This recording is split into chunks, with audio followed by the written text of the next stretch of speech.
Hey, how we doing everyone? Welcome back. So today we're going to be taking our very first look at the 2024 Kawasaki Z900. Now this is a brand spanking new motorcycle, fresh off the line, and I want to give Completely Motorbikes in Gloucester a huge thank you for letting me have a go on this bike and letting me take her out for you guys. But let's take her out and let's see how she feels. I mean, so far I've been quite impressed with this little bike. I say little. But yeah, in the cockpit, it really does feel smaller than the Z H2. There seems to be a lot less going on. Let's have a little listen to the exhaust.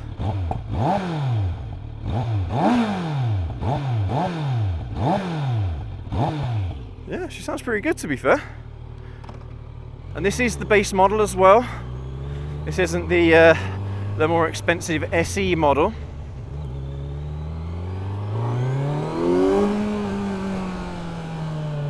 Yeah, she's feeling quite good so far, I think. For a little, well, I keep saying little, because she feels so much smaller and so much lighter than the Z H2. And we are going to be making some comparisons between those two bikes today, because this is the little brother of the Z H2. It's a smaller bike, but in terms of engine, in terms of performance.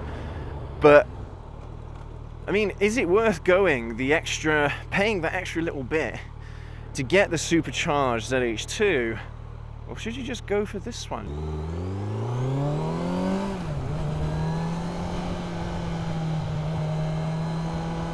I've got to be careful. These are brand new tyres, brand new brakes, everything else like that. It's got 8 miles on the odometer, so I'm not going to go too crazy with her. But honestly, first impressions, really neat motorcycle. And to be fair, in terms of the way she rides, she's not that far off the Z H2, at least for street use anyway. Throttle response is good, the pickup is good. The bike is really comfortable as well. I mean, it's got a nice squishy seat, which I like to see. It's got really comfortable ergos as well. You're sitting very upright. I mean, this is me upright. This is me reaching for the handlebars. So again, not very far to reach whatsoever. And we're going to be taking this bike through a range of riding. We're not going to be taking her through the cities or anything like that, because I've only got an hour to ride her today. But let's take her down the dual carriageway. Let's see what she's made of. All right, here we go.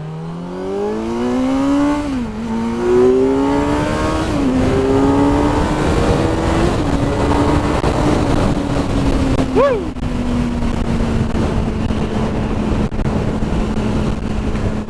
Yeah, she's pretty quick. She does have a little bit of a lull in the mid-range between 5,000 and 6,000 RPM, but once you get above that, that torque really kicks in, that peak horsepower really kicks in. Let's talk some numbers here. So it's a 948cc inline 4, producing just under 125 horsepower at the crank. And she's producing just under 100 Newton meters of torque, and she's weighing in at just over 200 kilograms wet, which I think is pretty good. And as I kind of mentioned already, she does feel significantly lighter than that, significantly more nimble than that. She does have a very similar design to the her bigger brother, or bigger sister should I say, the Z H2, in the sense that it must have a shorter wheelbase, so that's what accounts for that nice light feeling nature. This doesn't feel like a 200 kilogram motorcycle. To ride it feels a little bit less than that, and she does feel quite nice moving her about a little bit.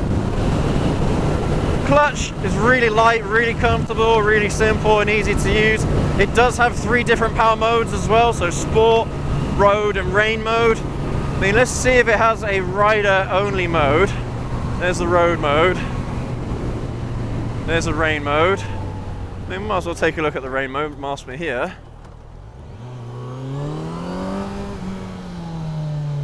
If it's anything like the Z H2, then yeah, these power modes are going to make quite a big difference to the feel of the bike. to be fair, I mean, even the rain mode's got quite a nice pickup. Okay, yeah, so it does have a fully customizable rider mode. So you can turn off traction control entirely, or you can keep it on. There's 3 levels of traction control. Pretty similar kind of setup to most Kawasaki motorcycles that have this dashboard these days. Very similar to the ZH2. The controls are exactly the same as the ZH2 as well. So not really a lot going on the dashboard here. Nowhere near as many buttons or anything like that. This doesn't have cruise control. I imagine it doesn't have launch control either. So quite a bog standard motorcycle in that regard. Not a load of features for a modern bike, but I mean, to be fair, do you really need them? I'd argue maybe not. I mean, the amount of times I use my cruise control on my ZH2, the amount of times I use the launch control on that bike, I will say I do miss having a quick shifter. I'm pretty sure this bike doesn't have a quick shifter. The SE model may have a quick shifter. I don't know off the top of my head, but again, it's not one of those features that you need. If you want a nice amount of power in your bikes, arguably, you know, probably some of the best power you can get for street use in terms of actual usable power, rather than having everything at the top end of the range and you're doing 70 or 80 mile an hour before you even get to the power in the power band of the bike. Well, this one, you've got a load of usable torque, nice and down low to the mid-range, which I absolutely love. And to be fair, that is a characteristic that this shares with the ZH2 as well. You know, just that little blip on the throttle there, you really did get a feel for the power immediately. It has immediate torque, there's no lag or anything like that. I mean, to be fair, you wouldn't expect any lag anyway. This is a Kawasaki bike after all.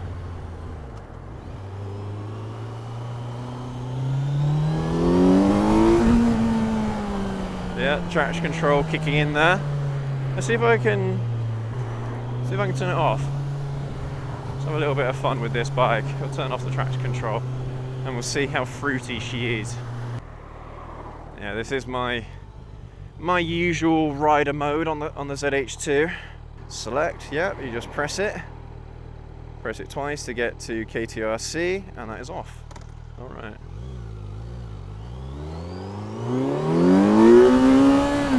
Oh yeah, she wheelies all right.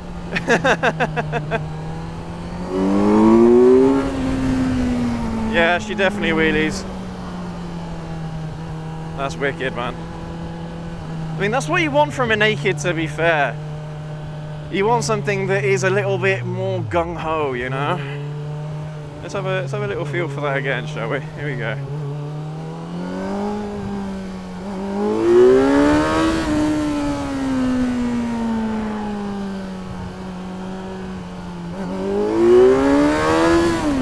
Oh, interesting. Okay, so just after 10k RPM, it really does drop off a bit.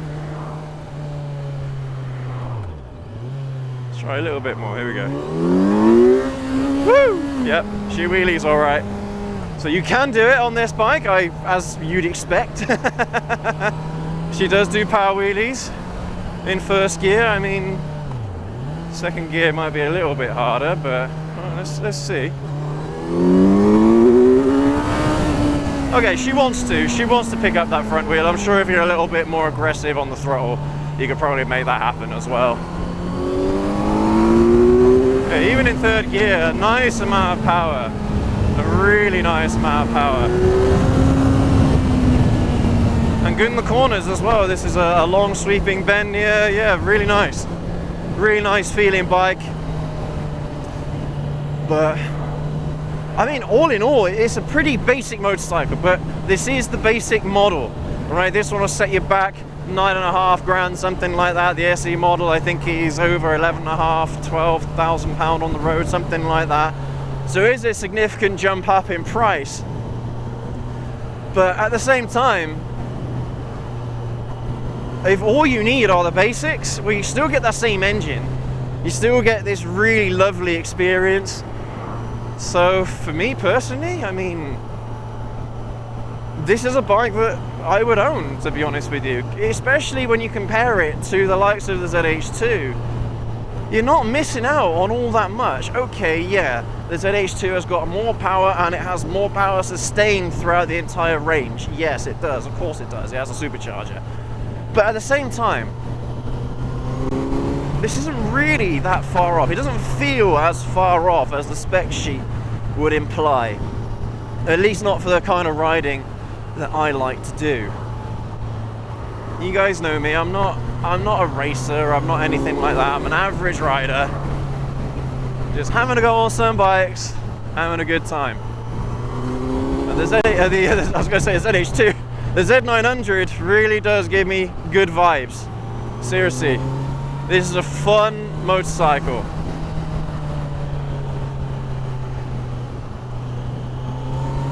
I mean, let's see here. If the power modes are in line with the ZH2, so it'd be full 100%, then it'd be medium 75%, low 50%.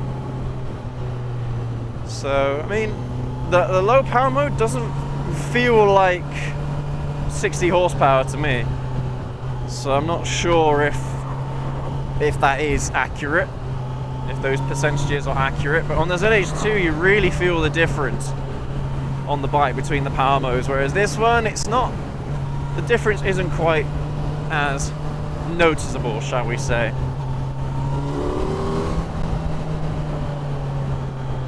Yeah, what a fun bike, man. And that's the thing, the Z series from Kawasaki, that's what they're all about for me. They're all about that fun factor, and you really do get it. Nice spray of water there. Yeah, you really do get that fun factor from these bikes, and the fact they were able to get this amount of fun on a motorcycle that is seriously comfortable. I mean, the seat is really nice, and it does feel, yeah, it's way more padded than my ZH2 seat is. Interesting. So they've upgraded the seats. I can't believe it. I've been complaining about Kawasaki bikes for a few years now, about how their seats are too hard, and they may have listened to me. This seat is really comfy, it's really squishy, really nice for your bum. Yeah, fantastic little bike. I keep thinking little bike, this isn't little. It's still a big motorcycle. It would be nice to do a bit of a drag race or a 0 to 60. I mean, in fact, we are going to be going down to a road here where we can do that.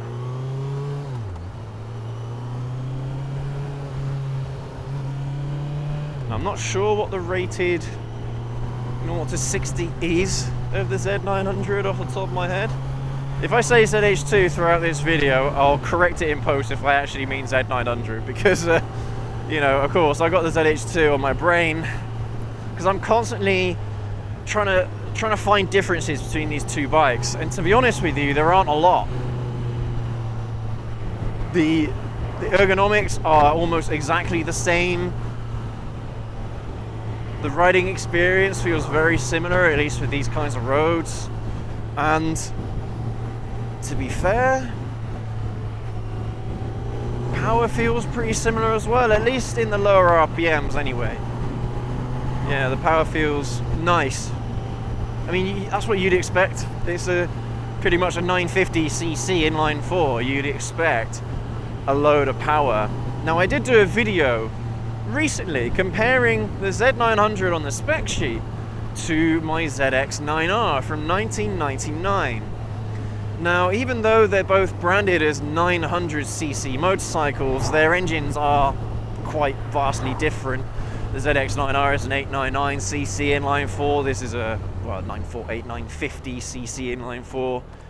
And the ZX9 does have a higher compression ratio than this bike does also. So it produces more power, similar amount of torque, but the one thing that is missing is the electronic throttle. This throttle is really nice, really light, and to be fair, the throttle response as well is absolutely fantastic. Cannot complain about a throttle response on this bike whatsoever.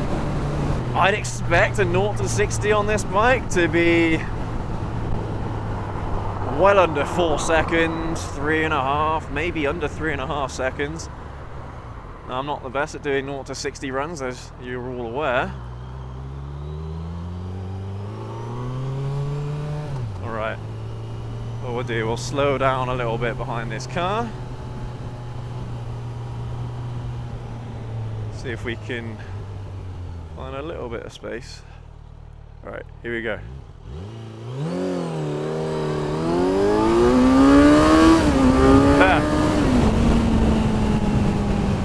Yeah, pretty quick, 0 to 60. Pretty good on this bike. I mean, I don't know what that was, but it felt pretty good. It's probably about 4 seconds. I'm not the best at 0 to 60 runs, but for the average rider, that's plenty enough to get you off the line quicker than just about anything else that you'll find on the road. And for things like overtakes and all that, I mean, yeah, you're not going to be complaining. We'll do one more, seeing as we've got the room here. Here we go. 3, 2, 1. You could probably get up to 60 in first gear. You could probably do that. So that little upshift there that I'm doing is probably taking a little bit of that time off. If it had the quick shifter, wouldn't be an issue whatsoever. Quick shifter really does make a difference, or at least it feels like it makes a huge difference anyway to pure acceleration. Yeah, what a bike. What a bike, honestly, really, really nice, really nimble. This is a really pleasant experience. I'm struggling to find any complaints that I have with this bike.